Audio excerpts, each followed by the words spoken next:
Today, I'm going to show you everything that you need to know to make a sleepy beat that sounds something like this.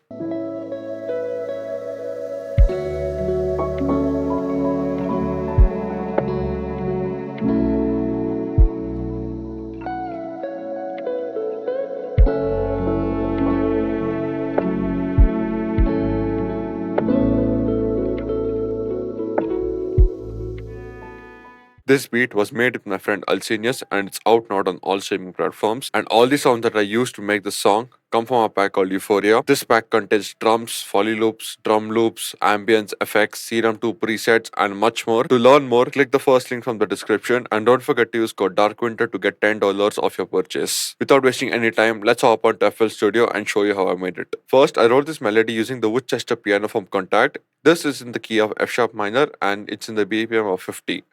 This is what it sounds like.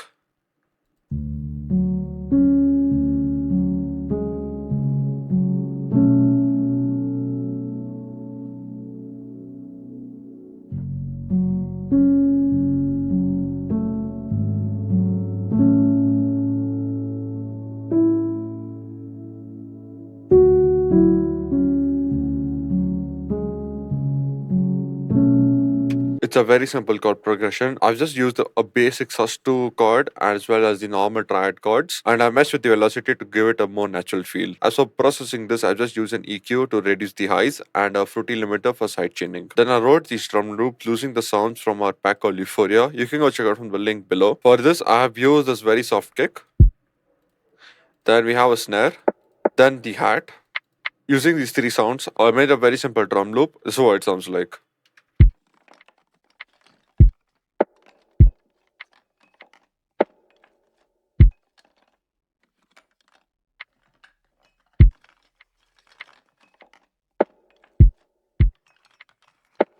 It's a very simple pattern that follows the chord progression. I have layered it with some for loops that's included in the pack. As for processing, I've made the for loops a bit mono. As for the snare, I've just sent it to a reverb bus over here. We have used a convolution reverb, and in that, I've used a default preset. This goes through a FabFilter Pro Q4 to remove the lows, and finally through a soothe to also reduce the harshness of it. Then we have the kick. The kick is just a simple kick with the highs removed completely from it. To give this a sleepy lo-fi vibe, I have layered it with some ambience and this is what it sounds like.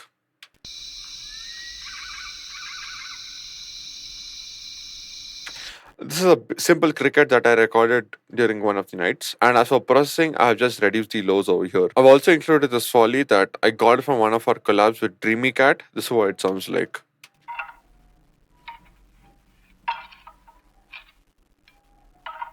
This gives the track a bit more flow and rhythm to the drums as well. I sent this to my friend Alcinius. He added some beautiful guitars to it and let me show you how it sounds like. But first, let's hear the initial demo that I sent.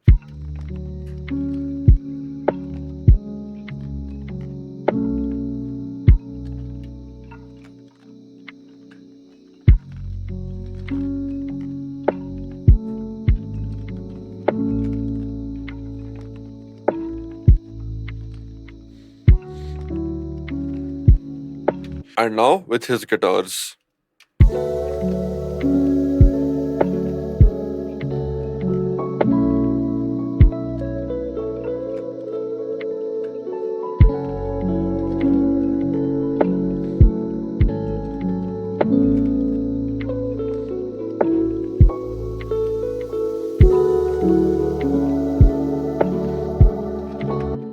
Now let's hear the guitars individually. First, we have the guitar arps.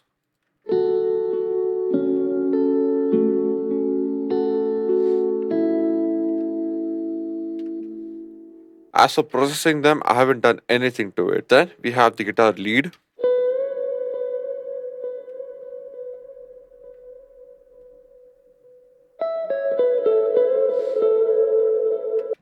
As for processing this, I have used some EQ first to reduce the lows as well as add a dynamic EQ around 500 Hz to just reduce the resonance over there. Then it goes through a cabin by Analog Obsession. It's a free guitar emulator that softens your guitar. Then it goes through a soothe to reduce the resonance in it. Then we have the guitar synth. This only comes in the intro. This is basically like a reverse guitar type and it sounds really cool. If you use guitars in your lo-fi tracks, try to include these guitar slides as well. First, let me show you the guitar slides on its own.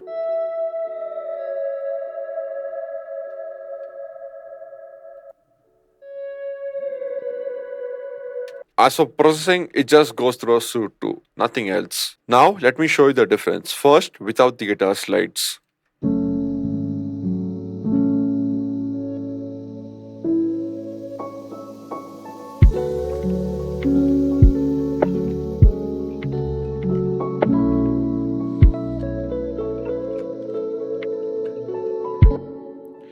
Now, with it.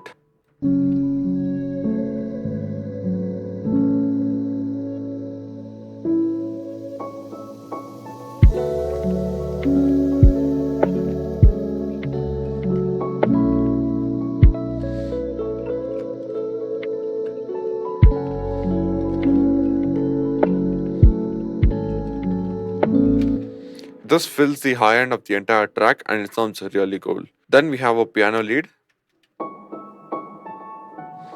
This acts like a call and response to the guitar, and this is what they sound like.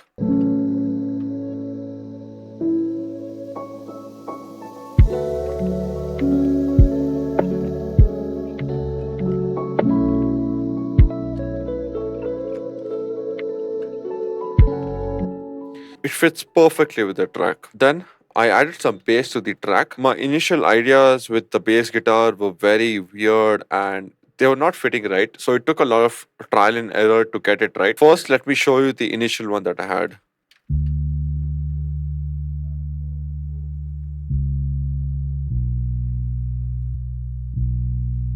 These are basically the root notes of the piano that I've used. This sounds very weird and it felt a bit odd. Then we have the final bass, and this is what it sounds like.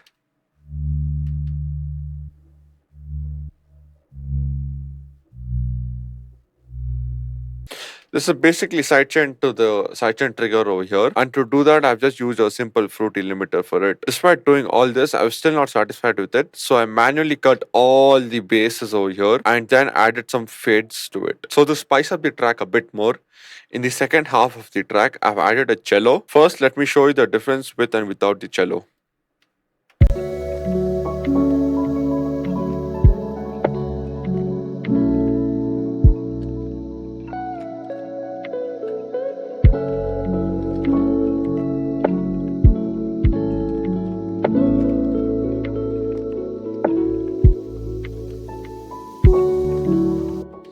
And now with it.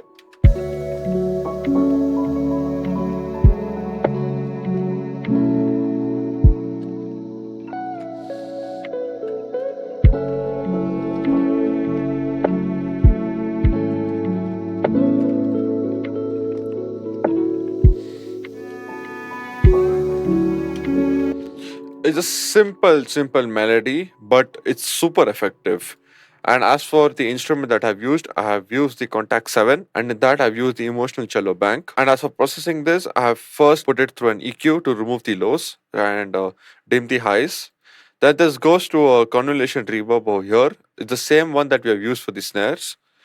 Nothing much, nothing complicated. Then I finally pass it through a fruity stereo enhancer, and I've used the 4 strings preset where it increases the stereo separation towards the left hand side. And finally, to spice up the entire track, I've added these transitions and risers and follows. These transitions also come in our pack called Euphoria. You can go check it out from the link below, and don't forget to use code DARKWINTER to get $10 off your purchase. These transitions change the way your track flows. First, I'll show you without it, then I'll switch it on.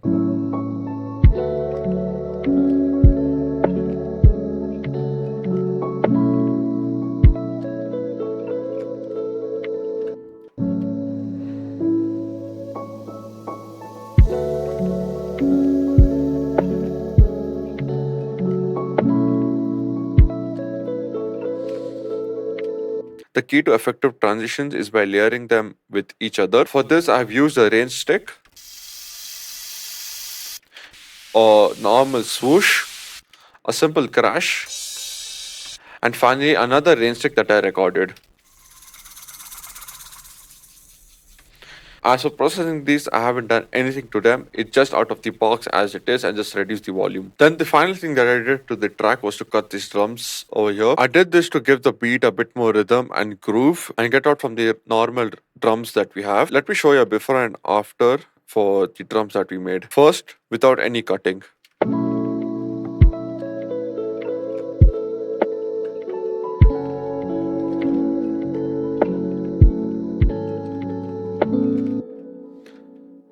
Now, after chopping the drums.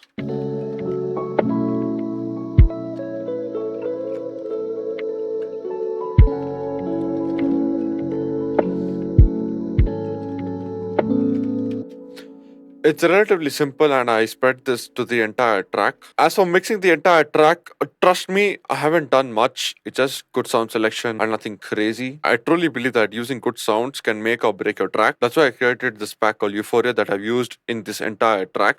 You can go check out from the link below if you're interested. We're in the mastering project of my track. I'll just run you down through the entire mastering project because it's not that complicated. First, we have a Pro Q4 to reduce the highs. I don't know why I did this. I'm also a bit confused on why I did this. Basically, it's like reducing the highs. I think probably I might have heard something. Then this goes through an Ozone 11 where I've used the AI feature over here. Then we have a Suit 2.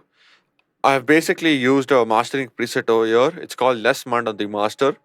It sounds really cool, like nothing complicated. Then it goes through a general soothe. It just covers all the band. I've kept the soft preset to 9.6. It goes through a Portec. It's basically a free version of the Portec EQ. In this, basically, I just boosted around 1 kilohertz. Nothing serious. Finally, this goes through my mastering plugin. That's the Pro L2. I've used the tonally transparent preset and I've just put the look ahead to 5.0 milliseconds. And I've changed the mastering style to modern with a 12.3 dB gain. I've not done anything crazy. Most of them is just doing some polishing and nothing else. That's it for now. If you want to stream our track, you can go check it out from the link below. And also, if you want all the sounds that I've used in this project, that includes the drums, drum loops, foley loops, ambience, and many more. You can go check out Euphoria from the first link from below. And don't forget to use code DARKWINTER to get $10 off your purchase. I'll see you in the next one.